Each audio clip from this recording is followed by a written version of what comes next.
सदियों से पेड़ों को काट के कागज बनाने की प्रथा चलती आ रही है, जो कि हमारे वातावरण के लिए बहुत ही ज्यादा हानिकारक है। इसीलिए आज मैं आपको एक ऐसी अनोखी जगह लेके जहाँ पे पिछले 50 साल से पुनर्चक्रण करके कागज तैयार करा जाता है। तो चलिए फिर मेरे साथ बिना किसी देरी के शुरू करते हैं। आपको दिखाते हैं पुराने कपड़े और कागज से नए कागज का निर्माण कैसे किया जाता है। तो वीडियो को अंत तक देखना तो बनता है। चलिए वीडियो शुरू करते हैं। तो कागज बनाने की यहाँ पे शुरुआत होती है पुराने कागज से। तो जितना भी पुराना खराब कागज होता है इसे बड़ी सी मशीन के अंदर डाल दिया जाता है। इस मशीन का काम होता है कागज को गलाने का। तो इसमें एक ओर से पानी आता रहता है और दूसरी ओर से इस कागज को गलाने के लिए इस मशीन के अंदर डाल दिया जाता है। जितना भी पानी इस कागज पे जाएगा उतनी ही आसानी से गल जाएगा।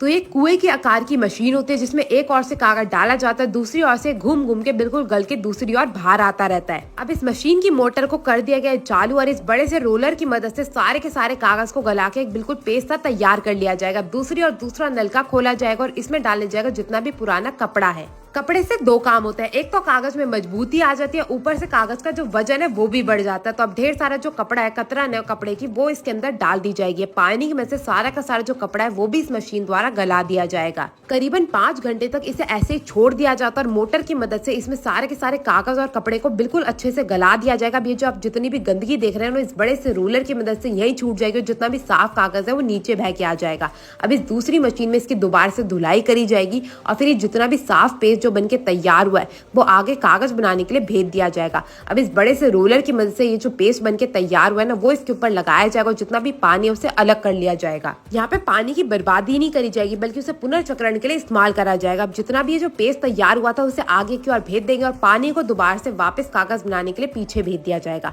अब ये जो पुराने कागज और कपड़े से नया कागज बनके तैयार हुआ है इसे कन्वेयर बेल्ट की मदद से आगे की ओर भेजा जाएगा। फिर जिस पे डिजाइन डालने के लिए इसे नीचे एक रोलर लगे हुए मशीन से गुजरना होगा और रोलर लगने के बाद जो है इस पे नया डिजाइन छप जाता है जो कि काम आता है वेडिंग कार्ड बनाने में और तरह तरह के क्राफ्ट वर्क में।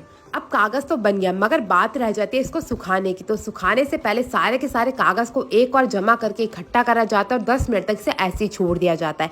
वैसे तो मशीन से बने कागज में ज्यादा पानी नहीं रहता है मगर इसे 10 मिनट की धूप जरूर से लगाई जाती है और 10 से 15 मिनट की धूप के बाद ही ये कागज बन के तैयार हो जाता है। फिर बारी आ जाती है इसको रंग करने की। तो सबसे पहले यहाँ पे अंकल जी ने सारे के सारे कागज को धूप में डाल दिया गया है सूखने के लिए और सूखने के बाद ये सारा का सारा जो आप कागज देख रहे हैं ना ये सीधा जाएगा रंगाई की ओर। तो अब जो आप हमारी प्यारी प्यारी बहनें देख रहे हैं ना इनका काम होता है कागज को रंगीन बनाने का। क्योंकि आजकल जो है शादियों का साया चल रहा है तो यहाँ पे पीले कागज की जो डिमांड है वो सबसे ज्यादा है। तो यहाँ पे आज पीला कागज तैयार करा जा रहा है। एक एक करके सारे के सारे कागज को दोनों ओर से रंग करा जाता है और फिर इसे दोबारा से 1 दिन की धूप के लिए सुखा दिया जाता है। तो सारे के सारे कागज को ऐसे ही रंग करते रहेंगे। फिर ये जो आप भैया देख रहे हैं ना इनका काम होता है एक एक करके सारे के सारे कागज को सुखाने का। तो एक ओर से जैसे कागज रंग हो जाता है उसे सुखा दिया जाता है और उसके बाद जैसे कागज दोनों तरफ से रंग होकर तैयार हो जाता है उसके बाद होती है इनकी गिनाई। यहाँ पे कागज को जांचा भी जाता है कि कोई कागज अच्छे से रंगा है या नहीं, कोई कागज अच्छे से बना है या नहीं। जैसे ही सारा का सारा अच्छे से रंग होके तैयार हो जाता है इसको डाल जाता है दूसरी मशीन में जिसमें इसको चारों ओर से इसके किनारे काट के इसको सेम आकार दिया जाएगा। और ये आप अगर सोच रहे हैं कि इसके किनारे वेस्ट हो जाएंगे तो ऐसा बिल्कुल नहीं होगा। इन्हें दोबारा से मशीन के अंदर डाल दिया जाता है दोबारा से कागज निर्माण के लिए। अब अंकल जी का काम होता है इस बड़ी सी मशीन को इस्तेमाल करके सारे के सारे कागज के किनारों को काट के एक्सार करने का। तो यहाँ पे आप देख सकते हैं बड़े से ब्लेड की मदद से ढेरों कागज 1 मिनट में ही कट के तैयार हो जाता है। इसके किनारों को अलग कर लिया जाता है और उसके बाद जो है हमारा कागज बन के हो जाता है तैयार। आपने भी इस कागज का इस्तेमाल कभी ना कभी तो जरूर से किया होगा। तो आपको ये वीडियो कैसी लगी मेरे को जरूर बताएगा। मैं आपसे मिलूंगी अगली वीडियो में, तब तक के लिए टेक केयर, गुड बाय।